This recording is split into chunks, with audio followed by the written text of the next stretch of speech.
Set up.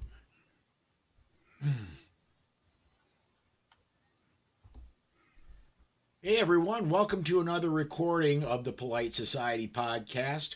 We are just at 7 p.m. Central Time, and I'm trying to get everything that I usually do set up. And it's a little slow, but we'll get everything set here. My apologies for the slow start here. Let me bring in my crew here.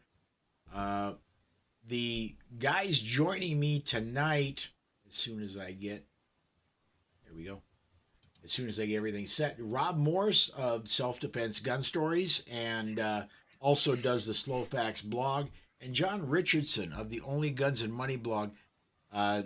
These two guys are the people that have been with me the longest, the people I trust the most. And I'm sorry, I'm still trying to get. There we go.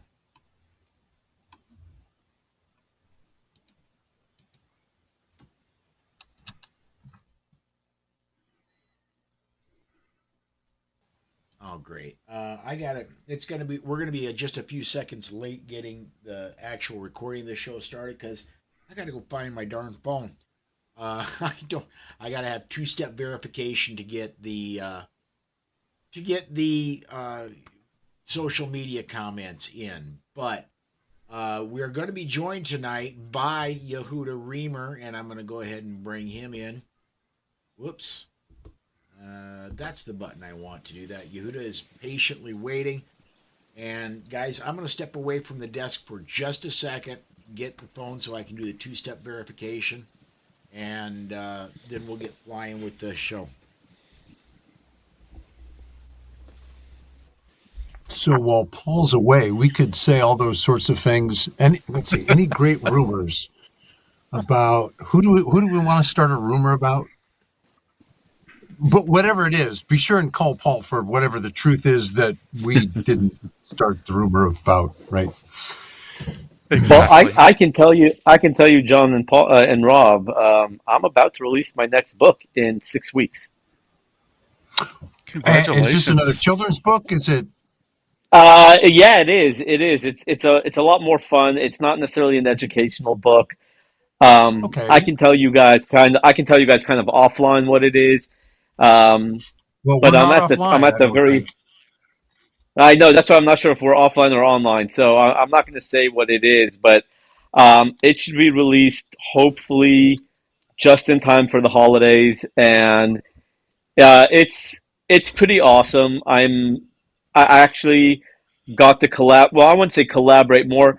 I got about 11 sponsors for the book, ranging from AR15.com to Sons of Liberty Gunworks, DEFCON 3, TAC Pack, Gunfighter.com. So I got actually a lot of really cool sponsors throwing their weight behind this new book. And I'm very excited. I'll be able to announce it really soon. Congratulations. Good deal. Thank you. All right. I do believe I have everything set up. And one more thing to hit here. And I know this should have been done a long time. It's taken me, no kidding. It took me several weeks to set up the set that I use for this, and it's yes, I did. It took me several weeks to build it, and I've been transferring over to a new computer, and it's taken me a couple days to get everything right, and obviously I haven't got everything totally right. So, all right, and find posts.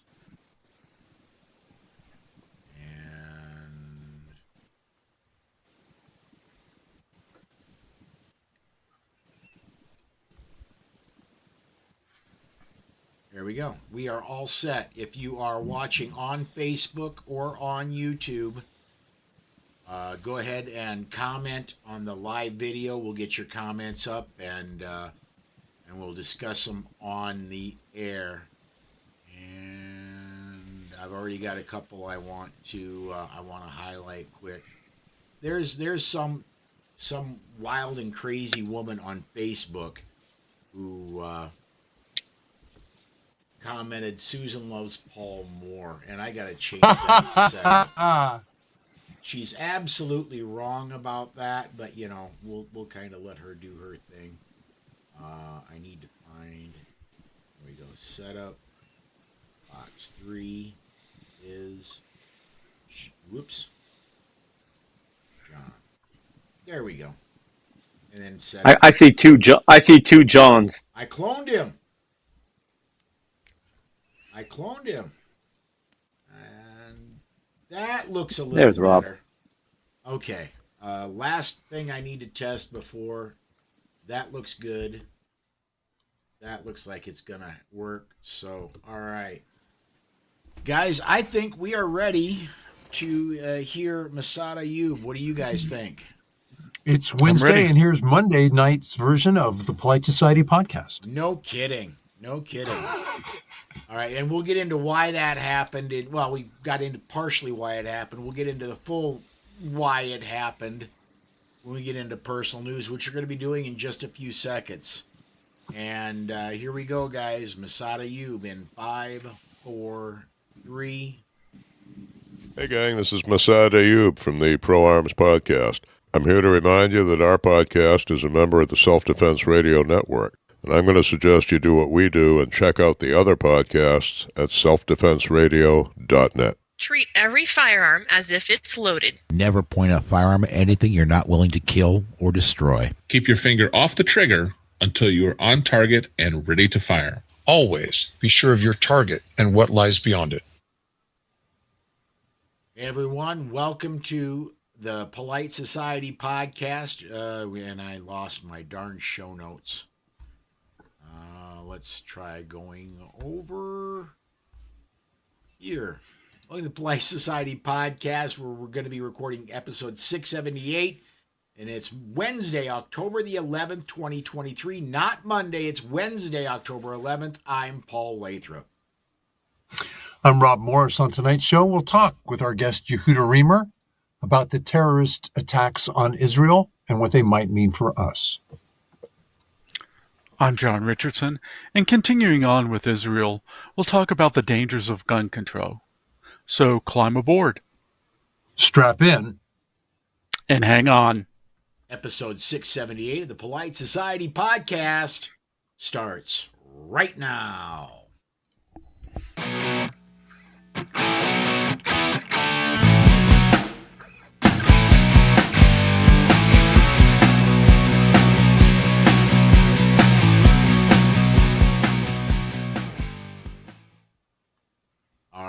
It is Wednesday night. It is just after 7 o'clock in the Central Time Zone. And of course, Central Time Zone being the only time zone that matters, that means it's time for an episode of Polite Society Podcast. As I usually do, I'm going to go over and look at Rob and say, Rob, what have you been doing since the last time we've been on the air, man? A lot less than you think. I came back from the Gun Rights Policy Conference with a terrible cough. Unfortunately, the cough's doing well. I've been suffering for 2 weeks. Now that I'm just a little better, I was on Bill Freddy's Lock and Load radio show. I recorded another episode of Self-Defense Gun Stories. I had our friend Tony Simon on. I've been building up a new handgun, and I'm confused about how it shoots. John, how about you? Tell us about the new handgun first. I'm moving away from the Glock. I went and tried a bunch of different things, saw how they shot. This is a Smith & Wesson. It's got a Holosun red dot. I love the dot. But what I don't understand is the shots are stringing horizontally. Like at 20 yards, my group is 5 inches wide and 1 inch high. And that's shooting from a sandbag. Now, this is only in the first 100 shots, but if anybody has suggestions, I'm all ears. I don't know what to do. How about you, John? What have you been up to? Well, I can't help you with that because I'm horrible on red dots. Okay. This was a gun show. This was a gun show weekend, and because we had to be out of town for a relative's 90th birthday party, I only worked the Grassroots North Carolina booth on Sunday. That said, thanks to volunteers, including last week's guest, Rob Pincus, we had a really successful show. I did come home with some ammo mint specifically for snubby revolvers and some other stuff. Before on Monday, I completed my registration as media for the SHOT Show. It's a go now. And one last thing, I picked up my very own Avidity Arms PD-10, which I do need to start breaking in. So we're both starting out with new pistols. Paul, Yeah, what's good up on with us. you? Yeah. What's up with me? And I mentioned this a little bit the last time I was in the air, which was on what is now being renamed Polite Society News on Friday. I've parted ways with the Second Amendment Foundation. It's kind of a mutual thing. There was there remains no animosity. I still highly recommend, if you are a gun owner, that you are a member, and preferably a lifetime member, of the Second Amendment Foundation. I'm not going to say a whole lot beyond that, simply because I don't want to stir things, and I don't want words to be misconstrued and turned around and get back to the good folks at SAF. And so I'm just going to leave it at SAF and I mutually agreed to part ways, and the Polite Society podcast continues. My broadcast, the bullet, SAF will decide what to do with. What I was broadcasting on Monday, Tuesday through Saturday is going to be modified a bit. It's Polite Society podcast news. It will happen Wednesday, Friday, and Sunday nights. And so it's not going to be daily. I have other things going on, but there's going to be that change. Let me get this comment in here real quick, going to Rob's issues with a red dot and group without accessory sight. Iron sights don't move, he says. I'll try it. I personally, I have I have two handguns that have alternate sighting. I have one that has a laser. I have one that has a red dot. And I personally have sight all mine in by sight first, and then whatever the other accessory I adjust to where it's shooting, rather than the other way around. Well, but he's saying, so who cares how the iron sights hold? We're pretty sure they don't move. So from a sandbag, see if the group becomes round, and then that tells me the dot's off. Thank you, Jesus. There we go. All right, let's do this because Yehuda is patiently waiting for us, and I told him I'd have him out of here at a certain time. And so we got to get to break so we can get Yehuda in here. And we need to talk about Yehuda is going to be an interview about the news, because unless you've had your head buried under a rock for the past 3 days, there's been big news. We'll talk to Yehuda about that when we come back, right after we hear from ACLDN, right back after this. This portion of the Polite Society podcast is brought to you by the Armed Citizens Legal Defense Network. If you carry a defensive handgun, you need protection from the aftermath of prosecution. Even if you do everything right, you can be the victim of an overzealous prosecutor or even be falsely accused. That is where the ACLDN comes in.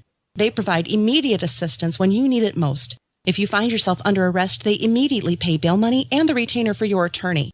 Additional funds are available for trial and civil proceedings. Beyond the money, they have far and away the best team in the industry, providing you invaluable information and training DVDs that are included with your membership, and who stand ready to work with your lawyer on your defense. People like Masad Ayub, John Farnham, James Fleming, Tom Gibbons, Emmanuel Capelson, Dennis Tuller, and led by Network President Marty Hayes. Initial membership is only $135 for your first year, and you get 8 incredible training DVDs and other educational material when you join. If you don't have tens of thousands of dollars to defend yourself at your disposal right now, you need to be a member of the ACLDN. Go to armedcitizensnetwork.org and become a member today. And please mention that you heard about them on the Polite Society podcast.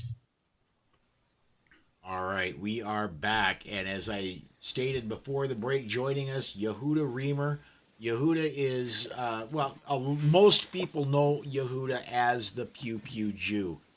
And I'm going to go ahead and lead off by saying, Yehuda, obviously, as known by your tagline, you are a member of the Jewish belief. And this past week, there has been, I believe it happened Sunday into Monday, my timeline was when I started hearing about horrific attacks that are happening in Israel. And the more time goes on, the more we see the absolute horrible atrocities that have been committed by terrorist groups in Israel. And one of the things you're doing, and I want to jump right to the end at the beginning, and then we'll cover everything else. The reason we have to get you out of here at a certain time tonight is you are going to be doing a introduction to firearms class short for members of the Jewish persuasion right after we get done here. How big is this being received in the Jewish community in the United States? Oh, it's across the United States. I have gun ranges that I know the owners in Florida and other states, Los Angeles, all messaging me and saying, "Hey, hey man, we have this massive outreach of people who are coming in and wanting to learn about firearms, learn about how to shoot, what to buy, training." And I'm sorry if I sound a little incoherent tonight, but I'm just wiped from everything I've been dealing with. But no, it's really been unfortunately, it takes tragedy to wake people up. But there's supposed to be, like I said, I'm doing it's not really an intro to fire. I mean, it's more an intro to people who are interested in buying firearms, kind of walking them through the process, explaining to them that if you want a gun, don't listen to anyone who tells you this is the gun you want. You got to go put hands on the firearm and make sure that it fits you. So it's just been crazy. There's been such an uptick. I mean, every time you hear Jews being attacked anywhere in the world or even in America, there's always an uptick. But I've never seen anything like this. This is a different level of interest. All right. Amend to that. I understand the sympathy of. And that's sort of my first question to you. It's not like we haven't said you might want a gun for self-defense. Yehuda, I think of Jews as being insightful, well-informed, intelligent, and they had to get hit from behind with a 2x4 before they went, what? I might want to defend myself? Look, I expect that from Americans, but we're seeing it not only in the U.S., we have almost seen that same response from Israelis, how their government treated them. Is this the human condition? You got any insight? I'll be honest, the Israeli government, I don't think treated their people bad. The problem is that they have horrendous gun laws. Just to lay out a few things about that quickly is you're only allowed to own one handgun at a time, and that gun is registered. And if you want to, let's say, go from a Glock to a SIG or whatever brand, you have to go turn in your gun, buy the new gun, re-register it.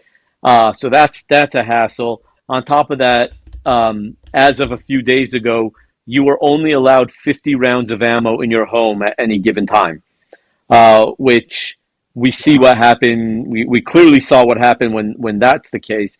you are not allowed to own any long guns. So despite IWI coming out, with the Tavor and the Galil and the new Carmel and a bunch of other type of weapons, uh, Israeli civilians cannot own long guns. And everyone's like, well, I see people in Israel carrying them all the time.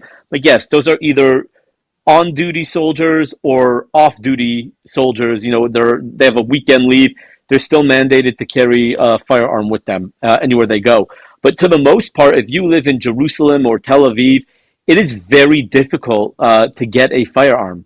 Now, the new minister of defense or interior, I don't even remember what his position was, but he basically came out and said, "Oh, we're going to loosen our gun laws, so now you can own 100 rounds of ammo, and instead of coming in person to have if you want to apply for a permit, you have to go into wherever you go to, let's say the local government or whatever, and you need to be interviewed, and then they can determine whether or not you'll be able to get one. So instead of doing that, now they'll do a phone interview, but from what I read, that it's still a week wait until you can actually get the permit. So, like, what the hell? The old joke when terrorists at the door, your permit is only a week away. Yeah, pretty much, yeah. And I think that's an absolute atrocity. I think that Israel needs to arm their civilians now. I don't think it's something that is negotiable. Obviously, I'm not an Israeli citizen. I don't live there. I have lived there for a couple of years. I've been to Israel numerous times, but I think it's an absolute atrocity that they are making them still jump through hoops when we've only seen this is only the beginning.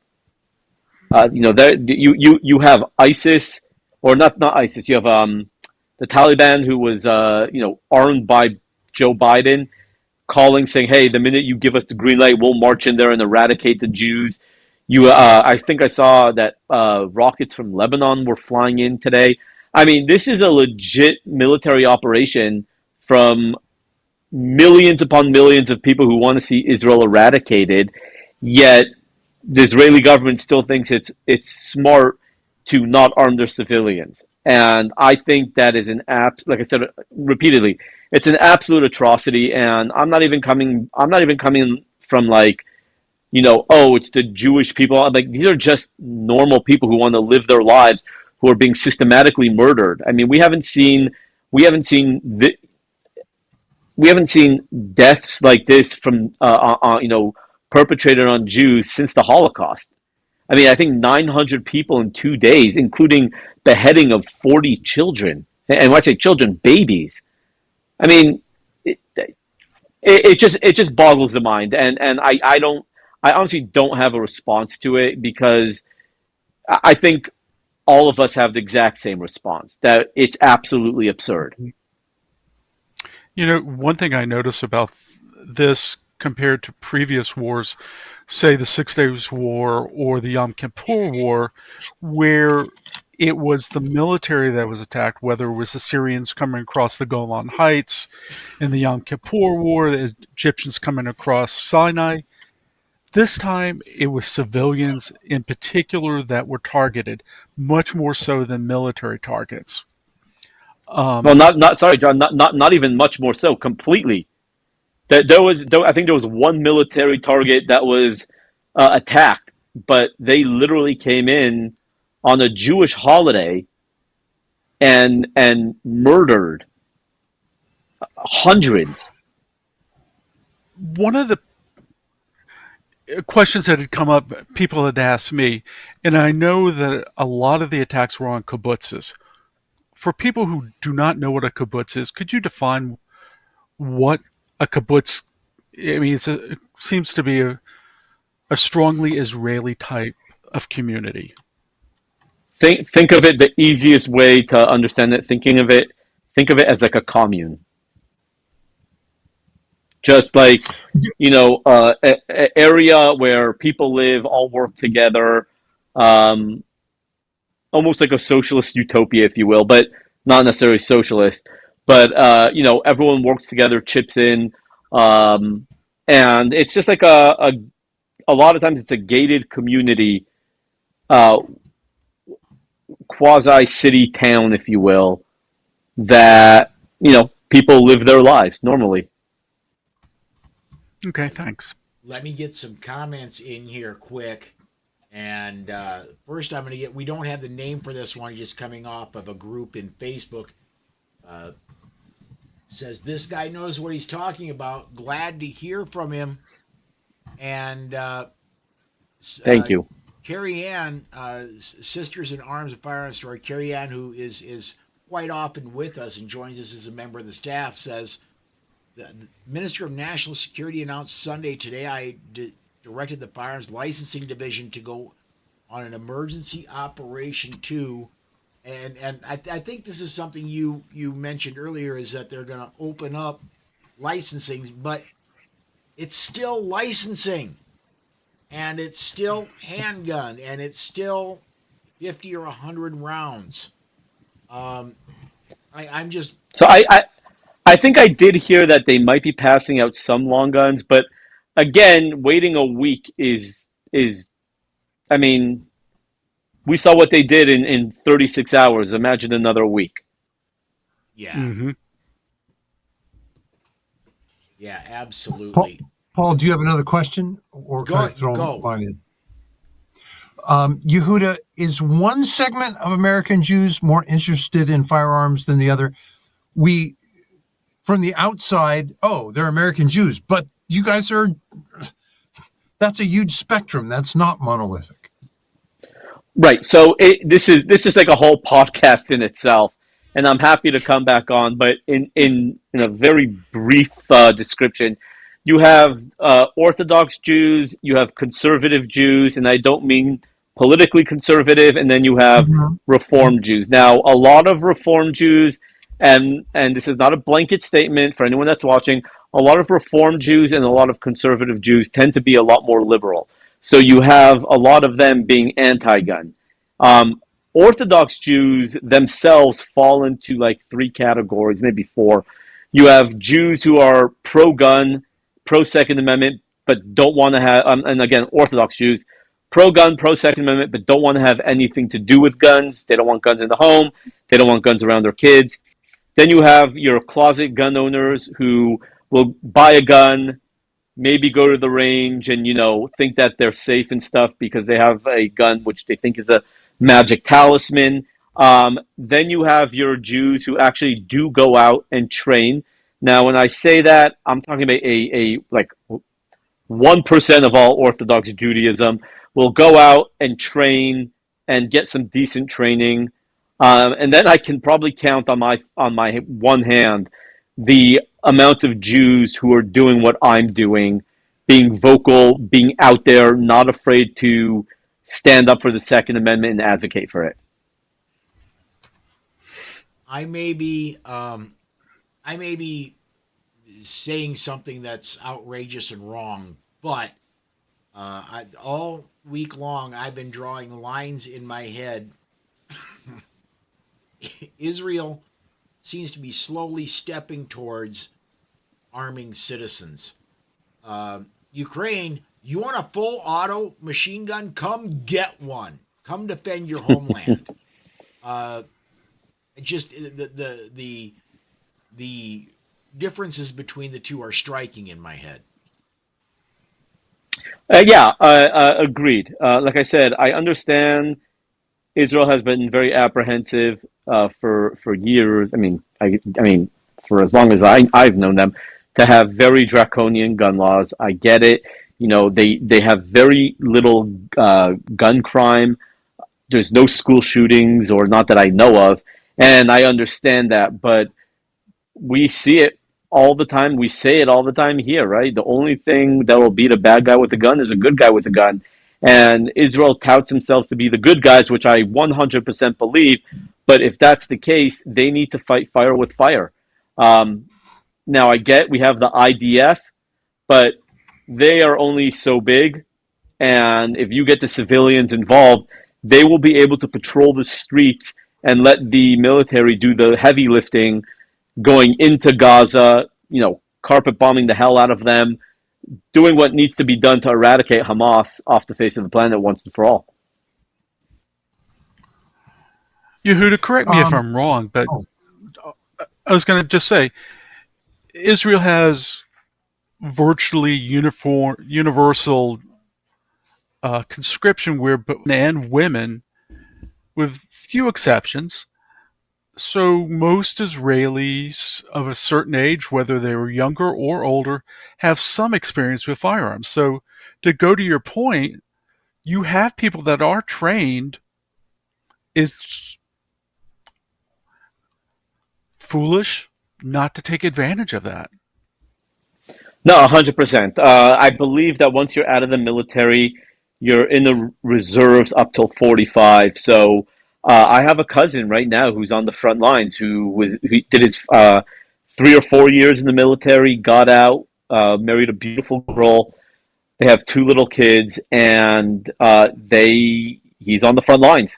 He was called up, and that's very common. I know I saw a picture of one of the actors from Fauda. Uh, he's on the front lines. He a huge actor in Israel, but he's donned his uniform and he's on the front line. So yeah, they have it, but the rule is once you are out of the military, persona non grata. You want to get a handgun, fine. Um, so yeah, Want to get one comment in here from George Geller. George says Reform Judaism is basically Democratic Party with Jewish holidays. I hope that changes. And you're working to change that. yeah, that's great. If George, if you're still watching, we call them Ginos, right? Jews in name only. Okay.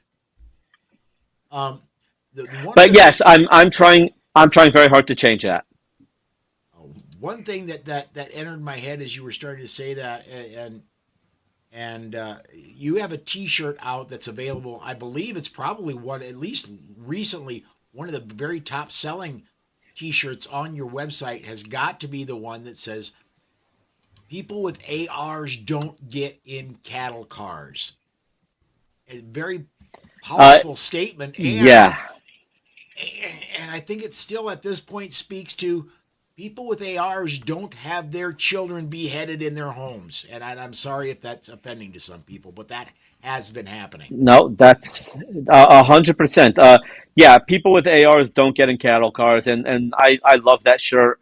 I actually can't take credit, and I wish more than anything. I remember one of my followers said something similar, and I messaged him like, "Hey man, can I run with that and put it on the shirt?" He's like, "Yeah." He goes, "I don't even care." And I feel horrible. I would love to give him signed copies of my books or something like that because that is my all-time best-selling item on my website. Period. And it is a fantastic shirt. And for all those out there that are like, yeah, when I was in the military, we had ARs and we got in cattle cars when they took us from one base to another. You guys are all idiots, and I hate you, and you are destroying the message. So if you feel like saying that, just know I don't like you. But yeah, it's one of those things that it is a very powerful shirt.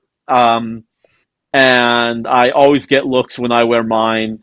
I expanded that to t-shirts, hoodies, mugs, stickers, flags, a lot of other things that you can get that message put on. Rob, you got another question on the Yehuda, show notes? the vast majority of Jews are outside of the gun culture. Where do they have to come up to? Where can they go to come up to speed? I guess just like anybody else, walk into the local gun shop and suffer the new guy questions and start there. I mean, I am working on something that I cannot discuss right now, but it can definitely change the fabric of Jewish gun ownership in the country, and it's something that it's in the early stages, and I'm beyond excited for it. Obviously, I don't know if it will end up going through, but it could really do a lot of good and make it a home for Jews. But yes, if Jews now are interested, 99% of gun ranges, if you walk in and say, "Hey, I'm scared, walk me through the process," most gun ranges won't have a problem. They'll understand. And again, that's what I'm doing tonight in 25 minutes is discussing with members of my community. Again, they want to get guns, and I'm going to walk them through the process of living with guns in the home. So they can reach out to me on any social media platform as well. Speaking of reaching out to you on social media, I want to get this one in from Unapologetically Armed. Been following you on X, Pew Pew. X, of course, being the platform formerly known as Twitter.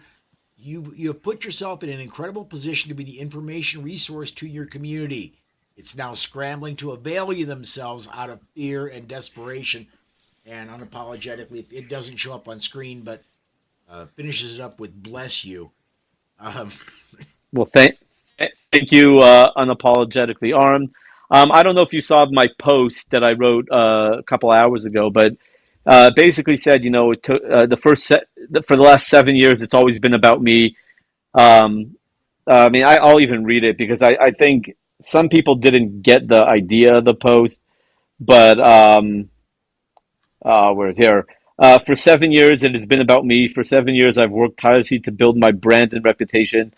For 7 years, I've strategically positioned myself as a unique entity in a world where Jews didn't exist.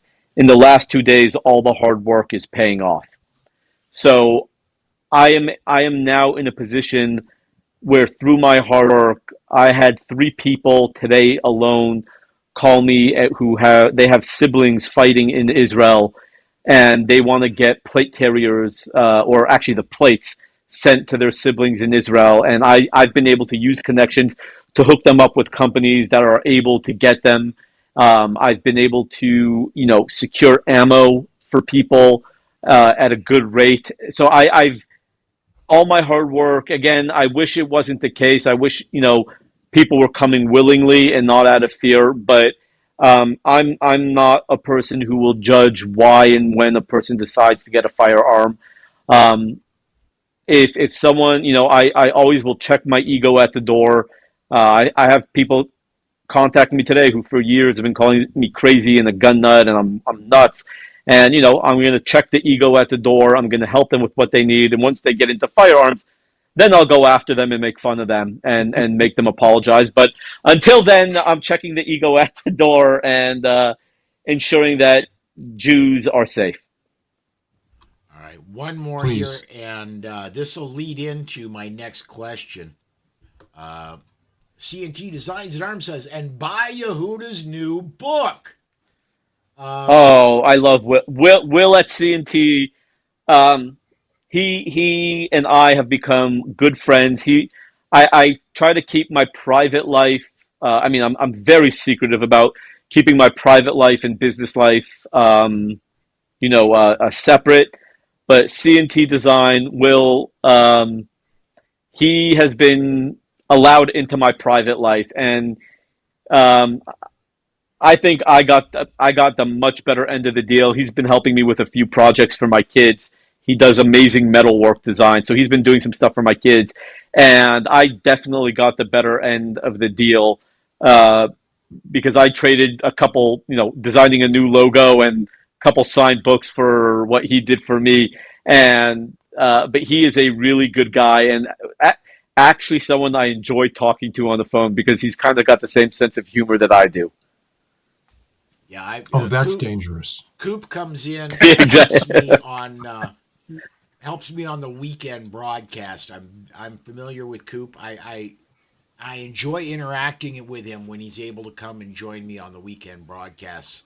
And I hope now that moves to Sunday, he can continue to come and join me from time to time on the weekend review shows. So, all right, I told you I'd have you out of here by 40 minutes after the hour. We're getting perilously close to that. Yehuda, any final messages or anything you want to plug today, man? No, just if I was talking on 2 podcasts yesterday, including Cam Edwards, and so many people have asked me what they can do, how they can help. Obviously, in America, the only help I need is just funds to buy ammo so I can continue training with Jews who want to learn. But if you want to do something for Israel, there's two really good organizations that are on the ground that are one of them is called Magen David Adom, and the other one is Hatzalah United or United Hatzalah. And both those organizations are kind of like a first responder civilian unit, but they are always the ones that help when there's a terrorist attack. They're the ones going around right now, saving people and civilians and applying medicine and just they're doing really amazing work. So if anyone wants to help people in Israel, the best way to do it is donate money to those two organizations, Magen David Adom and United Hatzalah. And I can't stress enough how much they need that help. So that's really what I would leave people with. All right, very cool. Thank you. We are right up on Thank the you. time I told you I would let you go, so I am going to let you go. Everybody, Yehuda Remer, Appreciate it.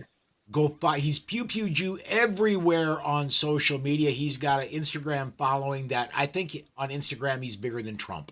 I really do. But well, I don't know. I don't think Trump's on Instagram anymore, so I might be. well, then you're bigger. Exactly. But anyway, go follow him. And thanks again, Yehuda, for joining us tonight. Absolutely. Thank you so much for having me. And I'll come back anytime. All right. Folks, we are going to step aside to break. When we come back, we've got our news segment, and we'll get to that right after we hear from Complete Combatant, right back after this. This portion of the Polite Society podcast is brought to you by The Complete Combatant. The Complete Combatant is designed for a broad base of citizens that range from students that don't own a gun on up to advanced students that train often. The Complete Combatant offers several different courses that build upon each other, from avoidance, using verbal commands, and preparing for contact, lethal versus non-lethal decisions, your 911 call, interacting with the police, to even dealing with the legal system in the aftermath. The Complete Combatant courses are a layered approach for all levels of experience that will walk you through all the many stages of decisions while developing a game plan tailored to your skills and your everyday carry. Please visit www.thecompletecombatant.com and make sure you mention this ad to receive 15% off. Again, that's www.thecompletecombatant.com and mention the ad for 15% off.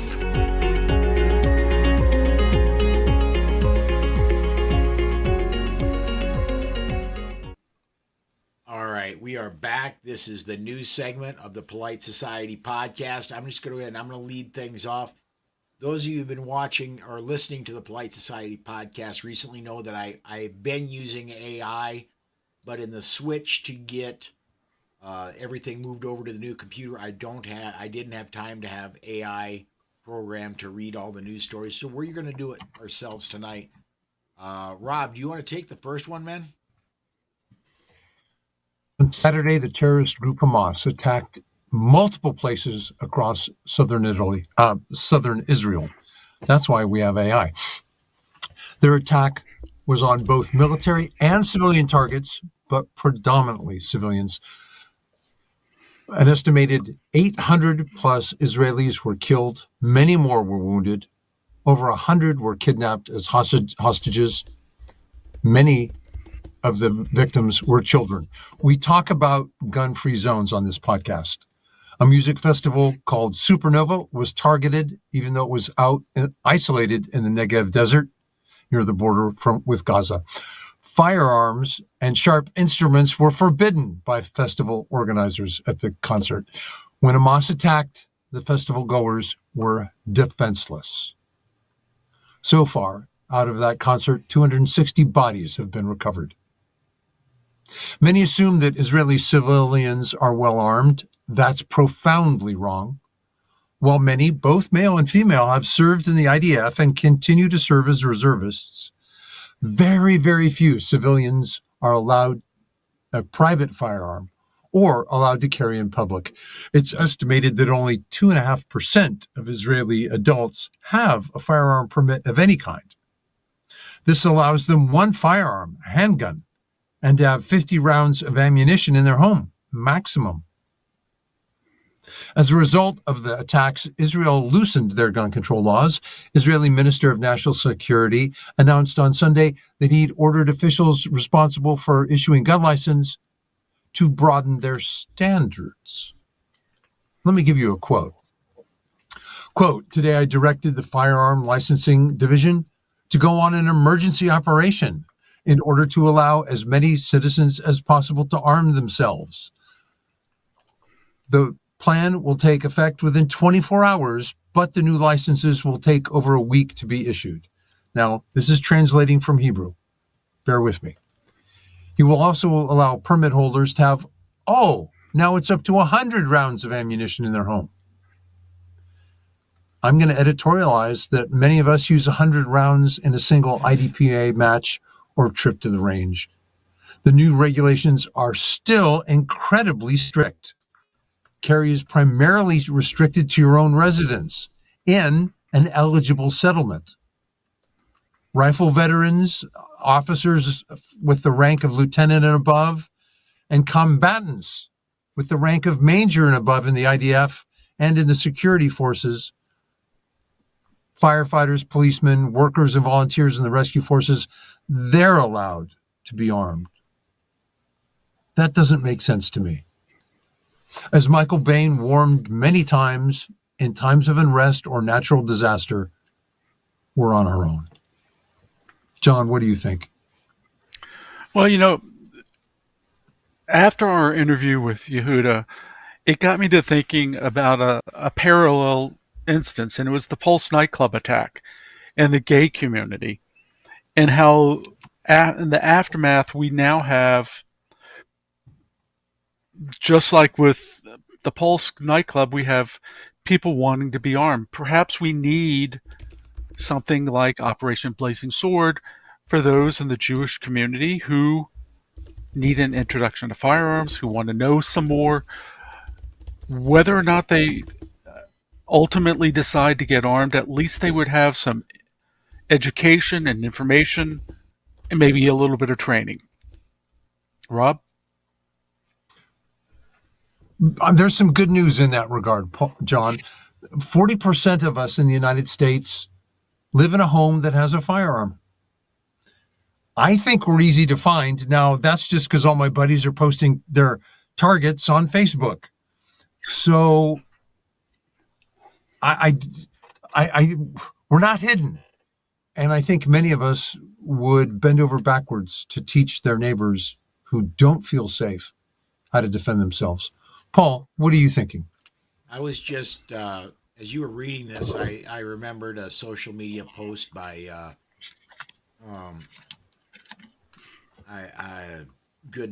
anyway, I remembered a social media post that happened shortly after this. 800 Israelis killed. And the thought goes, well, this is like 9/11. This is much worse than 9/11, 2001. I want to just compare and I did this real quick. Israel has a population for the entire country of 9,506,000, so 9.5 million. That's roughly the population of New York City and Washington, D.C. And they had more people killed per capita just in the whole nation than we had in 9/11. This is horrific. And the people killed in 9/11, there were some children killed, but most of what was killed were adults. We've had documented cases of infants being beheaded. This is absolutely, it's hard to overstate what the terror that has happened here. John, what do you think, man? Let's go to Rob first. Yeah, Paul, to do the math for you, it's the proportional equivalent as if 24,000 victims in the United States were killed on the first day. Yeah. And John? we had 2,000, period. 3,000, Right. I'm sorry. Yeah. And just kind of bringing this all to a conclusion again, it just goes to illustrate how gun-free zones and gun control kill when good people are prevented from defending themselves. Yes, the rules are loosening up in Israel, and good for them. Yes, I've heard there are 10,000 rifles now being sent to kibbutz and community security teams in Gaza and other places where they would be most useful. That said, that should have been a security team, unarmed security team that's 2 miles from Gaza was a sitting duck. Oh yeah. Yehuda said something, and I was too caught up in what he said to try and correct him. He said that Jews feel safe because there haven't been school shootings. Well, there have. Most of them were by Palestinians. In fact, we learned from them about how to protect our schools. And I wonder why they forgot those lessons. Yeah. All right, let's I want to get a comment in here real quick and we'll move on. C&T Designs and Arms, 100 rounds is not even a good functions test. You know, I used to listen a lot to Tom Gresham. And one of the things he recommends when you buy a new firearm is you put 100 rounds of defensive ammo through the thing before you trust your life with it. I myself, I don't put 100. I put a couple mags. I put 100 rounds of some of the crappiest ammo. Just general ammo I find usually on the internet. I'll put 100 rounds of random 9mm ammo through a 9mm handgun. Then I'll put 2 magazines of defensive ammo through it. And if it makes it through both, now let me absolutely be clear about this. I will get with random ammo, I do get ammo failures, but I do not want ejection failures. I do not want fouling of the gun. If that gun will eat anything and then eat defensive ammo correctly, then it's my carry gun and I'll trust it with my life. I've got 2 of them that I currently use that have passed that test. And I'm going to say there's been thousands of rounds in through those firearms. Well, continuing on with what you just said, Paul, last week when we had Rob Pincus on, he described some of the problems that good defensive ammo had feeding into the PD-10. Some did really well. Some might have been a little shorter. The angle wasn't just quite right. You've got to find what works with your handgun. All right. Should we head off to the next story, guys? Yes. Please. All right. Judge stops some provisions of the Maryland carry killer bill. Again, another good reason we use AI. The judge stopped the private building consent rule, which declares all private property that is open to the public to be a prohibited place unless the property owner expressly allows individuals to enter the premises with a firearm. The court also enjoined the ban on carrying in a place where alcoholic beverages were consumed from taking effect.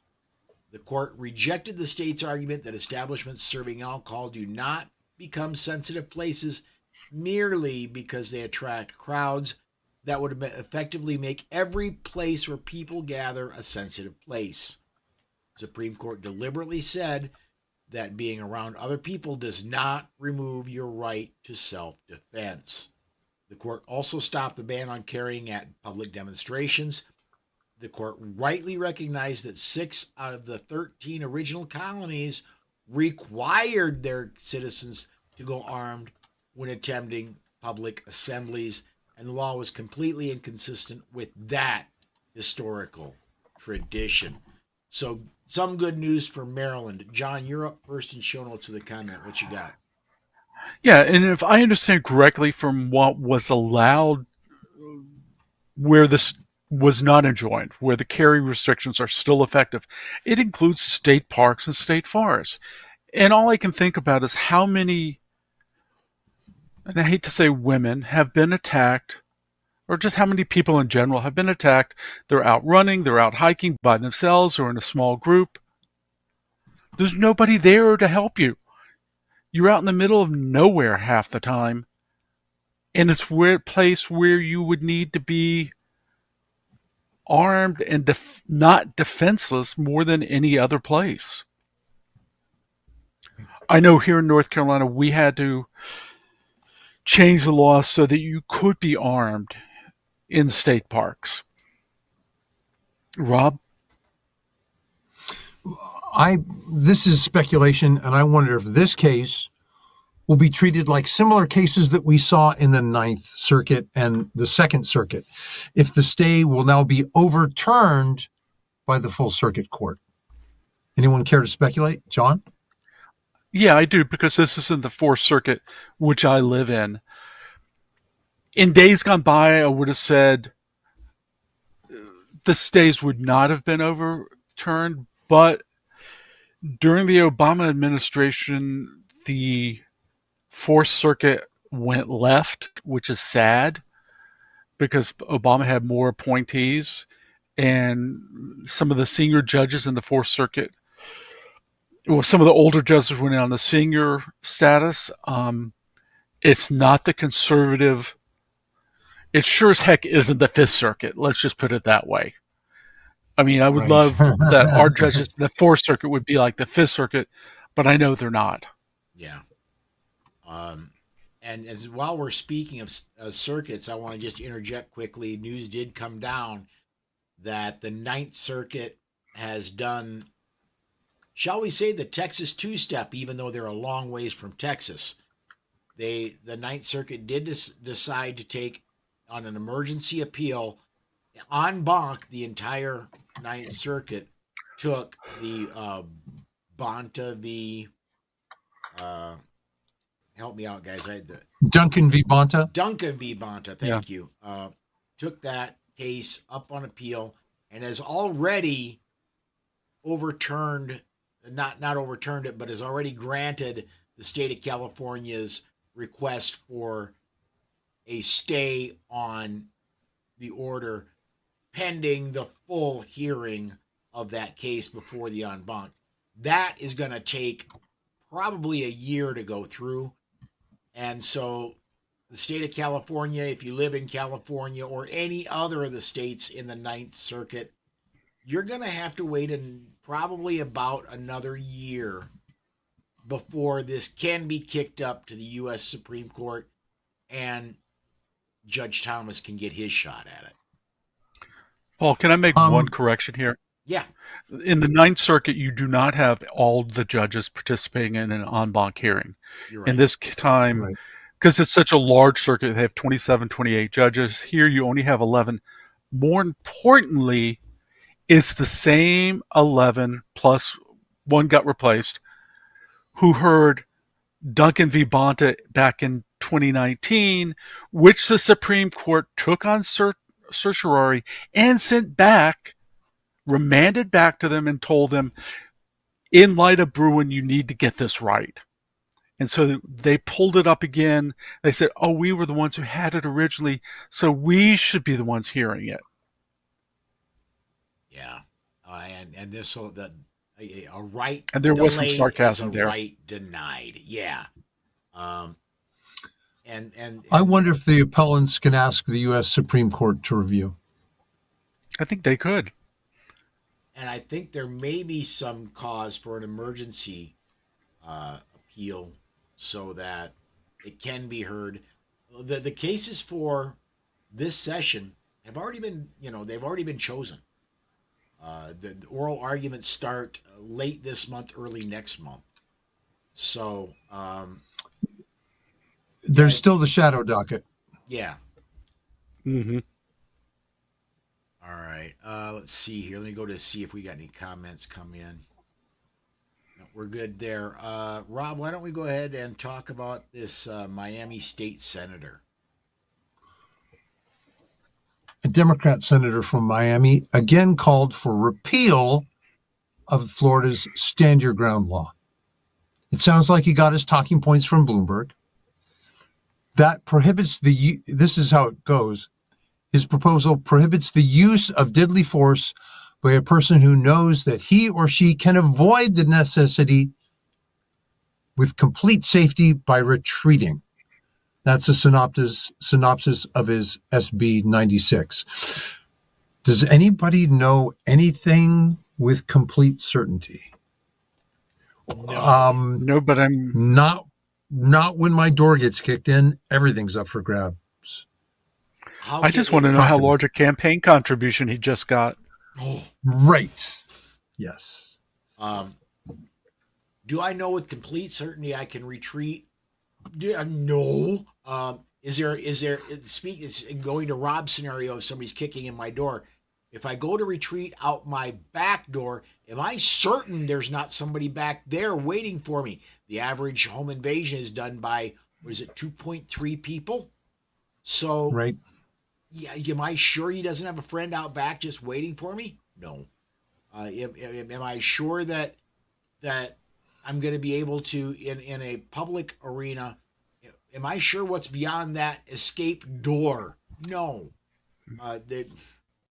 This is ridiculousness, in my opinion only. Should we go to New Jersey and then some good news out of Tennessee? Sure. Yeah. All I have is a link here, Rob. So take it away, man. Well, no, I was going to. John said wanted to take us to New Jersey here.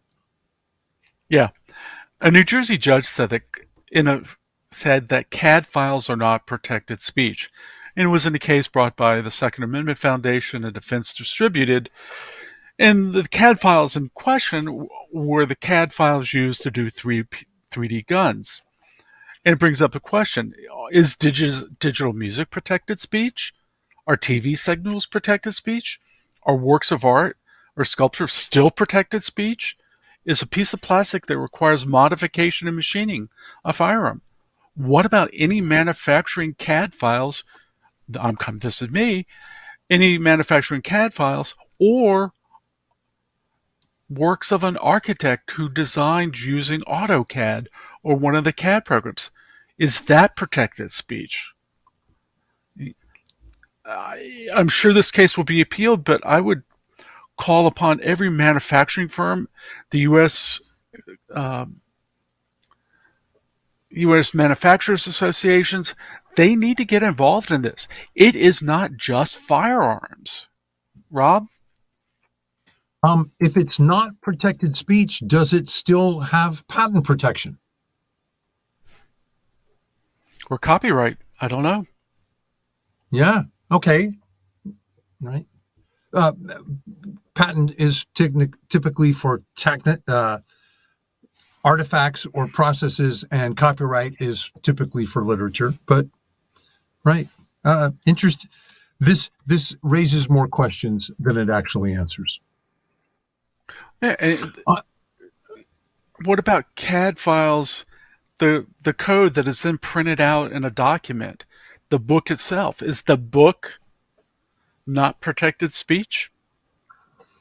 Yeah. If you could then OCR and just translate it into code? When this whole thing started breaking, Firearms Policy Coalition printed a book. The entire text of the book was ones and zeros. It was the digital code for, I believe, the Liberator handgun that you could 3D print. Now, there have been so many advances since then that I don't know that I would ever print a Liberator, even though I still have the files. But that it brings up, do I have to go turn in my book now because it's not protected speech? Me too, because I have a copy of the book somewhere. Yeah. All right. Yeah, Rob, let's talk Tennessee, man. This is good news.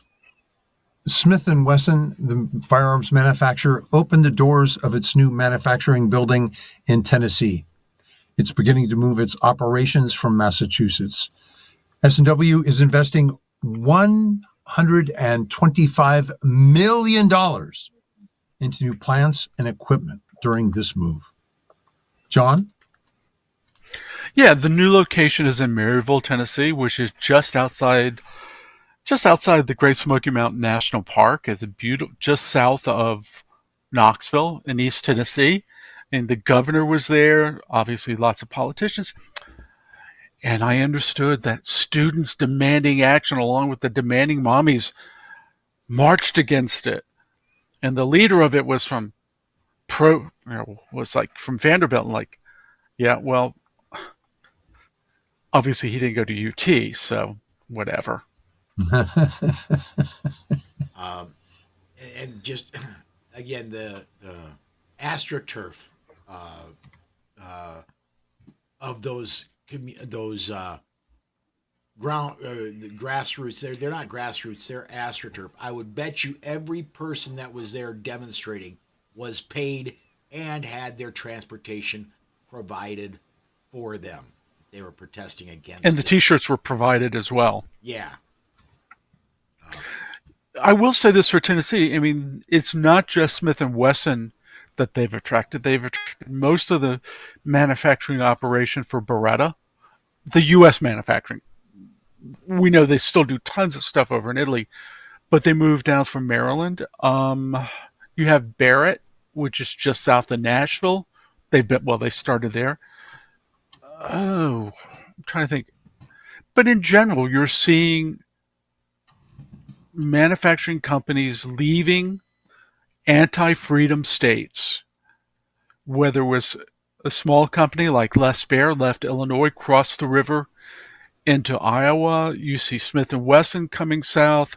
You see Beretta going south. You saw PTR Industries leave Connecticut, went to Ainer, South Carolina. You saw Stag Arms leave Connecticut, move to, I believe, Wyoming. Yeah. Your own home state of South Dakota, Paul, is got great outreach to gun companies and the gun industry to relocate to South Dakota. Will have, it's a cause for economic development in your state. It is. And Shaytac is out of Huntington. Well, and I gotta suppress thought, engage thought before engaging mouth. I almost said something that would have got me in hot water, but I'm gonna say this. One advantage Tennessee has, and I do not know this for a fact, but I'm guessing, and I believe I'm right. It has in common with South Dakota no personal income tax. And you're correct. No corporate income tax, which means don't know about that. The companies moving there get a natural tax break in that they get to keep more of what they make. The people that work for those companies have a huge benefit, and that, for example, in California, when I lived there, I was paying 5% of my income to the state, and I don't have to do that here. A huge incentive for bright people to move to free states. I wouldn't mind 5%, and North Carolina paying 5.25%. Well, but we don't have killer property taxes either. Well, and remember, this is from the 1990s is when I lived. The late 1990s is when I lived in California. I got out of there just around Y2K. So I got to experience that. No, my computer did not die in a free state. So let's go ahead and do this. Let me check, and I need more monitors here. I used to have 4, now I've got 3. I'll probably have another monitor by the time that I shut everything down tonight. Going back to a previous story, Dana commented, and I want to get that comment up. I know with complete certainty that I am not certain of anything. Good point, Dana. Good point. Let's go ahead and go to break, our final break. We're going to combine our DGU and our closing the show up into one segment. We're going to hear from JPFO, and we'll be right back right after this. It all failed before. Alcohol prohibition brought us organized crime, and no less alcohol. Drug prohibition brought us murderous, no-knock, wrong house raids. Police! Search warrant! No, wait! The crack house is next door! Now gun prohibitionists want laws to lead us down that same path. Don't Americans ever learn? Just ask yourself, isn't government the only beneficiary of police-state policies? All in favor of gun control, raise your right hand. Brought to you by Jews for the Preservation of Firearms Ownership. Information available at jpfo.org. Okay, after a couple of years of running ads like that one, and I believe most of the ads do say something to the effect of, isn't government the only beneficiary of anti-gun policies? I'm going to say no, the government is not. I have to take issue with the ad. The government is not the only beneficiary. Terrorists and criminals are huge beneficiaries to anti-gun policies. I'm going to start off here by our normal disclaimer. These discussions are not legal advice. Some of us are trainers, but this is not formal training, and you need formal training. The defensive gun use segment is intended as information only, information and education, not as training. As always, the opinions of the hosts are only their own opinions and not those of any sponsors or other affiliations. John, I think you signed up to do the first one out of Phoenix, man. Yeah.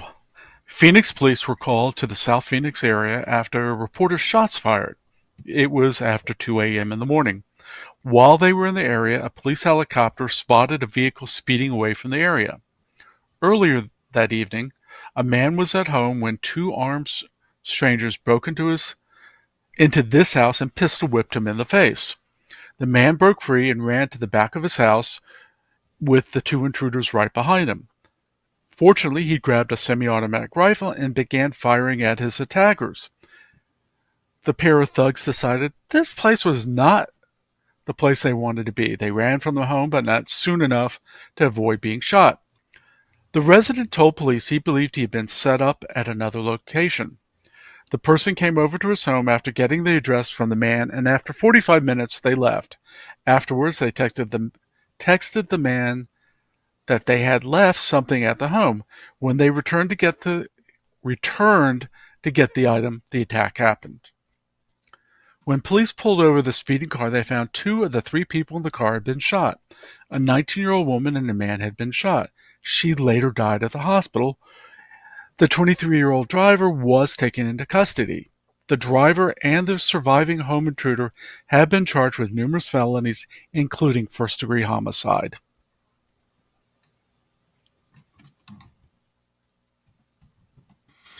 I'm glad the guy had an AR. One of the disadvantages of a long gun is it's very seldom with us. When you think about it, if we had the choice, we'd always have a long gun, except you ever trip and fall over it while you're carrying it? It can't dance, it's hard to sit down. I think the man would have been safer with a pistol. Quite possibly. One thing I want to bring up on this one is I'm really glad that a whole lot of states do this. Not every state, but most do. If you are a participant in a felony where someone dies, you get charged with murder. Two of these people have been charged with murder, even though the young lady that was also involved in it was the one that died, and they didn't specifically kill anybody. It was because of their actions that she died, or she assisted in they assisted her in those actions. At any rate, I'm glad to see these two, I don't even want to call them human beings. These two individuals were charged with murder. I believe that's termed felony murder. Yes. Yeah. On to Grant County, Washington. Yes, sir. Sam Kay had just finished baling hay, and he's headed to a Eric Church concert. This event didn't turn out he wanted. It kind of left the road and went off the rails. He finished just before 17, rounded up his three youngest sons, gets in his pickup, and heads to the amphitheater. It's basically a venue for fancy burgers and hanging out.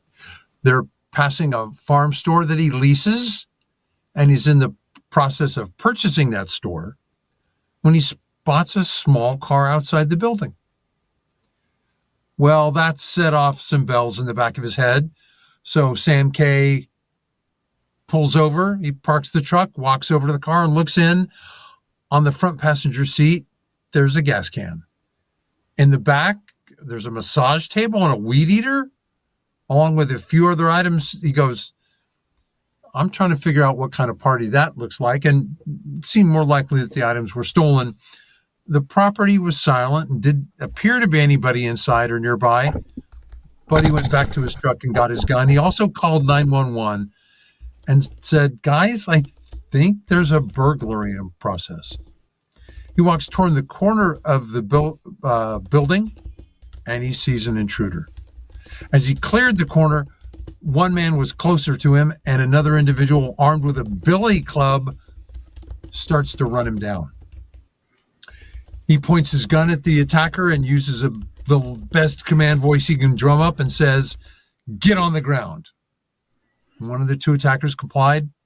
The other put up a fight. They says, what do you mean? We're here to rent the building. His boys were still in the truck. They saw what happened. The Grant County Sheriff's Office determined that the pair of suspects were on the property for criminal purposes based on shoe prints that they found in the building where the kids had broken in. Mr. K had previously reported crimes, but due to lack of evidence, the complaints went nowhere. I assume that it means burglaries at this building. The shop had been stripped to the studs pending a sale. All the crooks were able to get away with were a couple of jugs of COVID-era hand sanitizer and a set of keys somebody left on the counter. Quote, I told somebody I'm too old to take a beating from a billy club, and my friends joked to me, is there an age limit to that? He explained that if he hadn't had a firearm, he may well have been beaten. We have many responsible gun owners here in Grant County, and if they're outside protecting their property, they can certainly hold someone at gunpoint and then call 911. That was Sheriff's Office spokesman Kyle Foreman. Mr. K also said the irony, quotes around irony, behind the two criminals targeting his property wasn't lost on him, noting that he's the administrator behind a Facebook group of local farmers that keep each other updated on local crimes. Farmers have a lot of capital equipment that's often stolen. They post photos of suspects on the page and have met with Sheriff's Office on how to best address rural crime in their area. Let me give you some perspective. Grant County is 200 miles from Seattle or Tacoma, but it's seen an increase in crime as addicts look to make a quick buck to feed their addiction and head back to the big city. The county's first responders have an average of 7, almost 8 fentanyl overdoses per month. That's averaged over the last year. Mr. K said his boys got to the concert a bit late and had to settle for pizza because the burger stand was closed. As you were starting this off, Rob, it brought to mind every once in a while you'll see on Facebook or other social media, what 3 things can you buy at Walmart that will cause the most alarm when you hit the checkout line with them? Going back to the store, he parked his truck, walked over to the car, and looked in. Front passenger seat, there was a gas can. In the back, there were a massage table and a weed eater. What 3 things do not belong together? Good on this guy for having it set off alarm bells. But I think anybody looking in that car will be going, this don't look right, man. Right. Yeah. That's like men's cowboy boots and women's jewelry. Yeah. How did those get in the same car? Yeah. And, we've talked about this many a time, but holding someone at gunpoint is not really the easiest thing in the world to do. No, it's hard. Yeah, you gotta, unless you are Schwarzenegger type Schwarzenegger in his earlier movies type fit. Holding somebody at gunpoint with your arms fully extended for a long period of time, that really wears on the shoulders. So, yeah, you need to be trained on how to do it and how to do it effectively. Off to Columbia, South Carolina. Yep. All right. This one, again, out of Columbia. While we do not have any background on past incidents or what caused this one, a family is now having to pick up the pieces of their lives.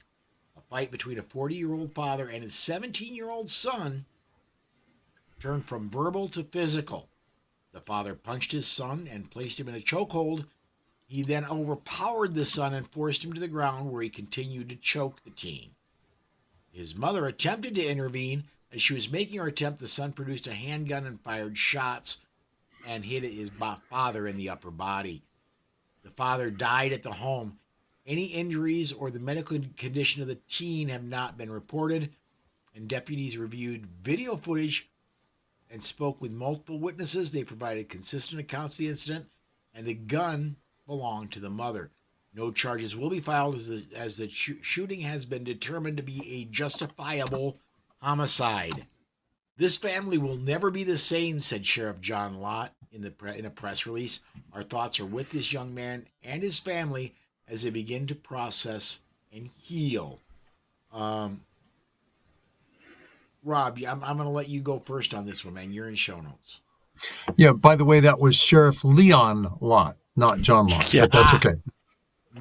I seen Lott, my brain took over. I was right there with you. I went, darn it. Too cool to be true. Guys, what do you want to bet that somebody there was intoxicated? Now, were they high? Were they drunk? Maybe multiple? Maybe both combat. Maybe there's no virtue here at all. They were both intoxicated. But sadly, that tells us something. If we're drinking, we need to be careful, both of our own temper and having guns around. Maybe it means if someone has a history of violence, you don't want to be around them. Hey, you've been drinking. You need to leave because you haven't shown you can control yourself. John, talk to me. Yeah, it's just a sad thing, all around. We don't know whether there was a history of abuse in the family. It sounds like there may have been, but we don't know. Normally, in a situation like this, I would have thought that the police would not have been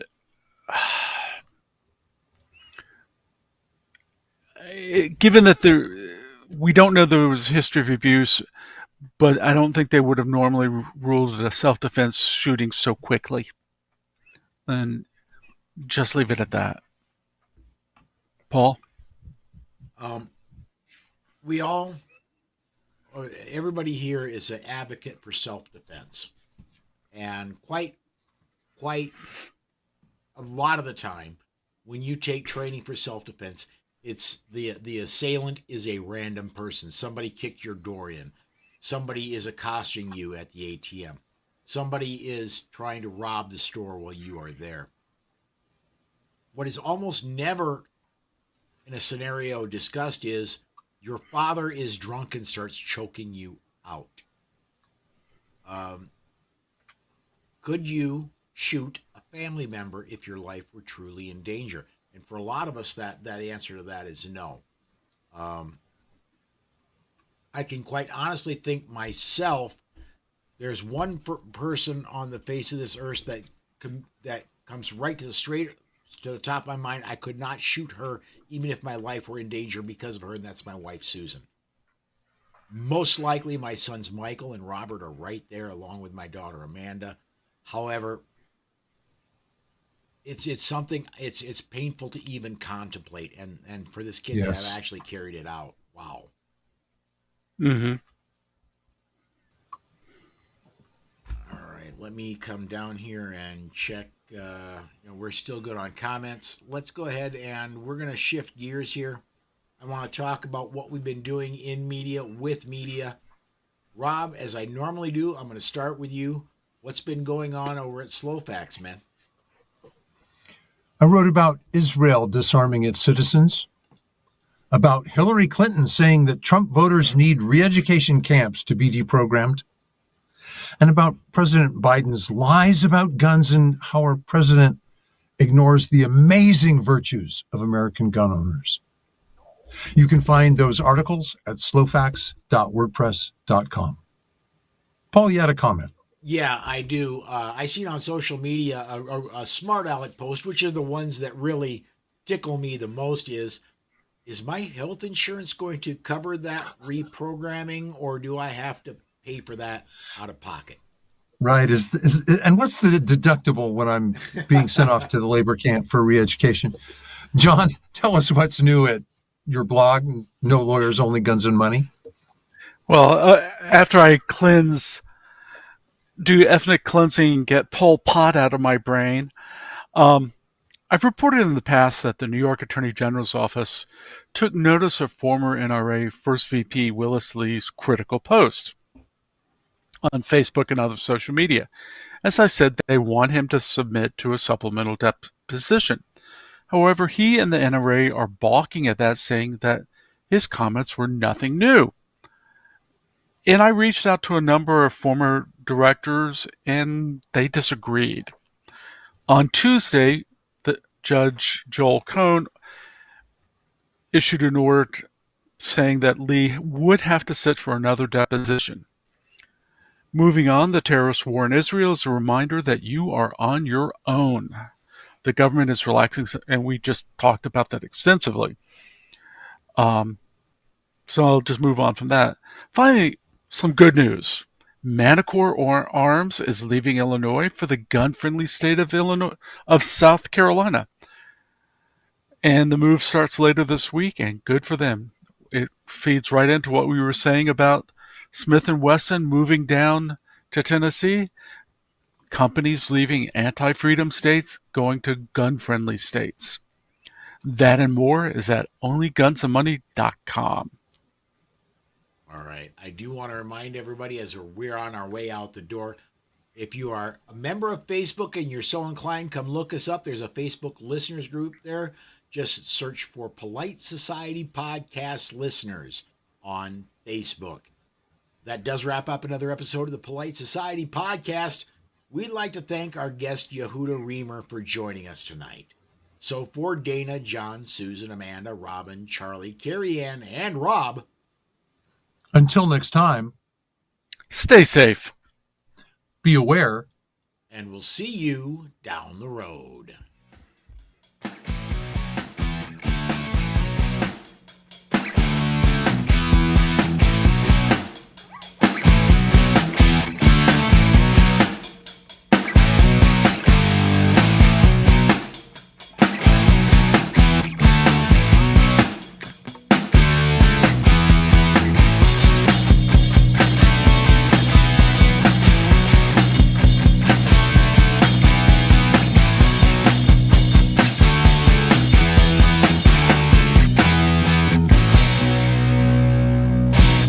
The views and opinions on the show you just heard are those of the host and the guest and are not necessarily the views of any sponsors or other affiliations. But hey, not everyone is as smart as we are. All right. That is the end of the recording session. We're going to go ahead. I'm not going to do much of a post show tonight. I would expect more of that on a Friday, on our Friday news, the Polite Society news broadcast.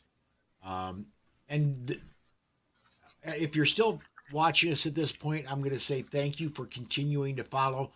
Polite Society News will be, although the number of times I broadcast are not going to be the same, that may be going back to less of just me and more of me and another person. I've got to reach out to people and see who is available when I can book them in. I plan on a rotating staff of like it used to be with the weekday bullet, where I have this person join me every other Wednesday, that person every other, but that's going to be a lot more what it was like, and still going back to news of the day with the exception of the Sunday show, which will be the week in review. But changes coming there. Just stay tuned. And for right now, everybody, I think that's it for me. We're going to go ahead and shut the stream down, and we will see you next time.